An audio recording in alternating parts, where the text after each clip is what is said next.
Salut, c'est Thierry, agriculteur d'aujourd'hui. Alors on se retrouve ici tout simplement pour une vidéo spéciale Innovagri. Alors j'ai la chance de pouvoir venir faire un petit tour ici à Ondès, près de Toulouse, pour voir un peu les stands. Alors je vais vous faire une petite vidéo tourner un peu sur l'orientation, j'allais dire des innovations, comme j'aime bien le faire comme d'habitude. Et puis m'intéresser aussi au pulvé, parce qu'en Cuma on est en train de regarder aussi sur notre pulvé. Donc voilà, ça pourra m'intéresser de voir les technologies, parce que je trouve qu'il y a pas mal d'innovations et c'est plutôt sympa. Bon allez, on est parti pour cette visite. Et puis pour découvrir un peu tout ce qui se passe sur ce salon Innovagri qui est riche de démos et de présentations.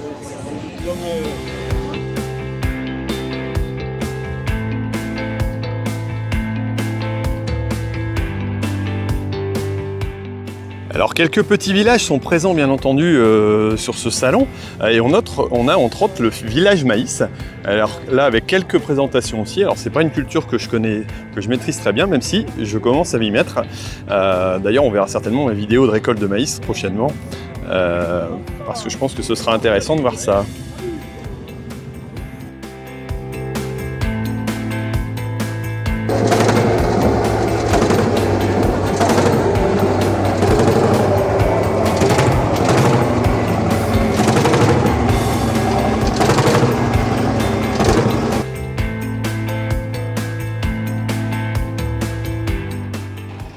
Alors bien entendu, Innovagri est l'occasion de voir des machines en fonctionnement. Alors comme ici chez Technoma, j'ai pu voir un peu l'automoteur, alors qui correspond peut-être pas trop à mes attentes, mais j'ai plutôt jeté un œil sur le porté.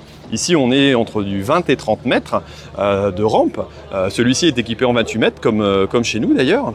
Et j'ai pu voir un peu le système OSS, donc de variation, j'allais dire, de débit. Alors on est sur un système de circuit continu bien entendu, sur lequel l'ordinateur de bord va pouvoir entre 5 et 25 km/h par exemple utiliser des pressions qui vont être variables en utilisant par exemple deux buses en même temps, ou alors la buse jaune, la buse verte, la buse bleue par exemple. Bon, ici on est en azote liquide et puis en phyto, mais on peut mettre 4 buses phyto, c'est le cas j'allais dire sur l'automoteur, que j'ai pu voir fonctionner et sur lequel j'ai mis ma petite GoPro pour voir un peu comment ça fonctionnait en fonction de la vitesse d'avancement. On va pouvoir choisir bien entendu donc le débit, si je veux du 100 litres hectare, mais aussi la grosseur des gouttes en choisissant la pression. Si je veux rester à 1,5 bar pour avoir des grosses gouttes, éviter la dérive, ou alors si je veux monter éventuellement à 5 bars pour avoir une distribution plus fine sur des betteraves ou des choses comme ça. On a aussi le système OSS+, qui tout simplement dans les tournants va permettre d'augmenter le débit sur la rampe à l'extérieur et diminuer sur la rampe à l'intérieur, et donc toujours garder un bon volume pour bien désherber par exemple des arrondis et un peu moins surdoser l'intérieur. Le système est commandé tout simplement par des systèmes d'air. Il existe depuis déjà 2013, donc c'est vrai qu'il est plutôt rodé. Bien entendu, on peut faire de la cartographie éventuellement voilà, pour avoir de la précision. Éventuellement aussi des cartes pour l'azote, donc pouvoir utiliser les buses d'azote liquide de façon différente et de pouvoir optimiser, j'allais dire, ses apports dans ces cultures. Dans la gamme, on va trouver aussi tout simplement la cuve à vent qui va nous permettre d'augmenter la capacité du pulvérisateur, et on a bien entendu aussi du pulvé traîné classique. Au long des allées, on peut trouver par exemple un village vigne où est présenté bien entendu du matériel spécifique avec quelques démonstrations aussi, quelques présentations de matériel de plus petite dimension. Et puis j'ai le plaisir d'y retrouver une machine que j'ai vue il n'y a pas longtemps chez Émilie et Benjamin, la Vitibio. Je leur fais un petit coucou d'ailleurs en passant parce que je suis passé les voir pour voilà, vous allez peut-être voir quelques petites vidéos qui vont arriver bientôt, et c'était l'occasion de découvrir la vigne. C'était vraiment sympa de voir d'autres types de production agricole. Ça me change un petit peu de mes grandes cultures et de mes productions industrielles, et voire même productions autres. Alors quand on parle de pulvérisation, on a aussi des engins qui sont quand même de grandes dimensions. C'est le cas par exemple chez Artec, qui est très connu pour ses pulvés, mais je ne suis pas venu ici sur le stand pour voir ça. Je suis plutôt venu voir, voilà, hop, ça se retourne, ce nouveau système-là qui est tout simplement un porteur, un automoteur, donc qui s'appelle le RW, qui est assez récent et qui a plusieurs particularités. Alors entre autres, il peut venir prendre une coupe à l'avant, donc un système de fauchage, donc à section et à tapis, qui va permettre de centraliser éventuellement des cultures. Il va pouvoir éventuellement porter aussi un module de pulvérisation, ou alors à la place, pourquoi pas, un système de relevage à l'arrière qui va lui permettre de mettre différents outils. Alors ce type d'engin, si vous alliez, j'allais dire un automoteur, avec pourquoi pas une coupe à l'avant, c'est ce qu'on voit de plus en plus arriver. Moi j'en avais vu chez Gaël, d'ailleurs un petit coucou à Gaël, voilà, dans son secteur par exemple, pour couper pourquoi pas des sojas, des cultures porte-graines, de la luzerne, voire même pourquoi pas une céréale, et puis pouvoir récolter un peu plus tôt, j'allais dire en saison. Alors ça peut avoir l'intérêt de pouvoir mettre soit une production derrière, ou alors bien entendu en agriculture biologique, pouvoir tout simplement permettre de récolter dans des bonnes conditions, c'est-à-dire plutôt par sec et pas remonter dans la trémie forcément beaucoup de mauvaises herbes comme on peut le voir parfois. On a la possibilité aussi bien entendu lorsqu'on a des cultures porte-graines de pouvoir les mettre à terre et puis de pouvoir les récolter aussi là, dans des bonnes conditions, étant donné que maintenant avec les problématiques de réglone qui disparaît ou d'autres produits phyto, ça peut limiter l'intervention. Avec la qualité Artec qui est quand même assez réputée et qui peut permettre de trouver d'autres usages et d'autres pratiques agricoles. Et je pense que ça correspond un peu à la demande. De toute façon, ça a été fait à la demande des agriculteurs. Je trouve ça plutôt sympa. Un petit peu de poussière aussi pour ces démonstrations en arrière-plan, ou plutôt ces présentations, où là on a toute une gamme de tracteurs avec les outils qui est présentée. C'est vrai que les conditions climatiques sont assez sèches et donc on a forcément un petit peu de poussière. Alors toujours en recherche d'innovation sur la pulvée, je passe faire un petit tour sur le stand de chez Berthoud, alors qu'il y a entre autres la particularité de faire un système de location Berthoud Rent, qui est plutôt original, qui avait d'ailleurs été primé au CIMA Award du précédent salon que j'avais pu voir, et qui a l'air de pas trop mal fonctionner.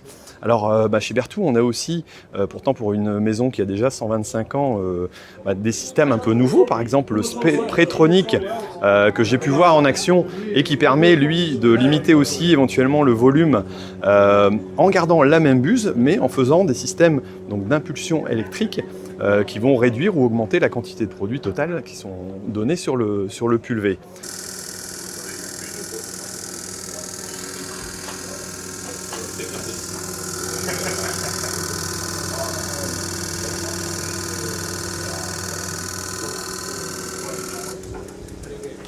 Alors bien entendu, on va retrouver, les grands appareils, les automoteurs comme le Raptor ici, dans sa version Dark, qui est plutôt une version premium où on a pas mal d'options, sur lequel on peut trouver aussi le système Spretronic.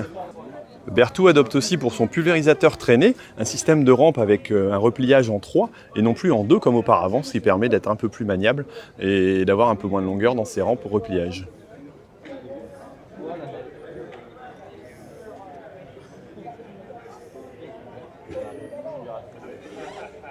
Par rapport à la demande de ses utilisateurs, Berthoud travaille aussi avec des startups qui sont en recherche, de réduction de doses éventuellement ou de nouveaux types de pulvérisation en utilisant l'intelligence artificielle, par exemple par la reconnaissance de plantes, ou encore les systèmes de cartographie. Et donc il y a des partenariats qui sont créés entre cette société et puis des plus petites startups, mais qui ont aussi des technologies intéressantes qui pourraient apporter à la pulvérisation.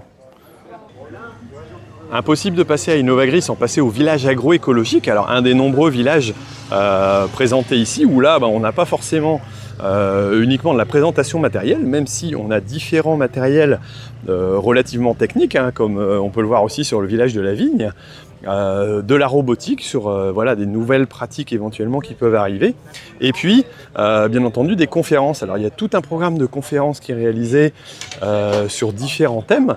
Là bien sûr agroécologie, on se doute un peu des différents thèmes, et puis on a des présentations physiques, donc entre autres avec des coupes de sol et donc des explications techniques. Là on a Mathieu Archambault qui est en train d'exercer, ses conseils ou tout au moins ses préconisations par rapport à ce type de sol et pouvoir analyser et comprendre mieux son sol. Et puis des présentations aussi de différentes cultures, colza associées par exemple, légumineuses, qui peuvent permettre d'avoir des nouvelles évolutions aussi dans nos pratiques. Au niveau désherbage alternatif, on a bien entendu Carré qui est présent. Alors aussi sur des nouveaux outils voilà, présentés qui sont hors bineuse, mais on reste aussi sur la bineuse avec la présentation d'une nouvelle caméra beaucoup plus technique. Et j'ai interviewé Laurent, je lui ai demandé de m'expliquer un peu ce que c'était que cette nouvelle caméra et quel était son intérêt par rapport à la précédente. Alors cette nouvelle génération de caméras qui équipe nos systèmes de guidage pour bineuse, alors nos systèmes de guidage se présentent soit sous forme d'interface comme on le voit ici, donc un outil indépendant par rapport à la bineuse, ou nos bineuses qu'on appelle Econet SGI pour système de guidage intégré. Donc cette nouvelle génération, alors la nouveauté c'est que bon, physiquement on voit la différence puisque maintenant elles se présentent sous une forme verticale alors qu'auparavant on les voyait horizontales. Toujours 2 optiques, mais maintenant on va avoir des optiques avec une qualité 2 fois supérieure en résolution à ce qu'on avait avant. Donc ce qui va permettre de travailler sur des cultures beaucoup plus petites et surtout avec des écartements très réduits comme on peut trouver dans le cas des céréales. L'autre particularité, l'autre nouveauté, c'est de pouvoir travailler avec cette caméra en mode 3D. C'est-à-dire que lorsque, par exemple, on se retrouve dans une configuration où la parcelle est noyée dans les adventices, donc on se retrouve avec beaucoup de vert, le mode 2D, lui, donc, suit la ligne verte de la culture. Donc il faut reconnaître vraiment la couleur de la culture par rapport au sol. Et là, dans ce cas-là, en mode 3D, on va pouvoir basculer en mode 3D et là, on va se guider par rapport à la forme, au volume de la culture et non plus par rapport à sa couleur. Donc vraiment, dans des conditions qui sont difficiles, donc cette caméra va vraiment se démarquer par rapport à ça. On va pouvoir utiliser ce mode 3D. La nouveauté aussi, c'est que c'est son moniteur de commande, puisque maintenant il se présente sous un format d'une tablette tactile, donc avec une ergonomie vraiment améliorée, simplifiée au niveau utilisation. La caméra a un système de détection d'angle et de hauteur automatique. Avant, il fallait le paramétrer. Maintenant, c'est encore plus simple. Donc vraiment, il faut à peine 2 minutes pour paramétrer les différents éléments. Et donc, aussi, ce moniteur, aussi maintenant, cette nouvelle caméra, permet aussi... On a augmenté le panel de couleurs de culture, c'est-à-dire qu'avant, en mode 2D, on suivait uniquement la couleur verte. Maintenant, on va pouvoir suivre les cultures qui seront un peu vert jaune, vert bleu, jusqu'au rouge, par exemple pour la salade rouge. Alors je me demandais si c'était le village des légumineuses qui attirait autant de monde, mais non, tout simplement l'association des élèves du lycée de Onde, j'espère qu'ils me feront des petits commentaires, qui tout simplement font l'alimentation et donc à l'heure du midi, il y a quand même un petit peu de monde qui vient. Mais le village des légumineuses est intéressant aussi à voir pour découvrir des productions éventuellement un peu différentes, essayer de diversifier ces productions.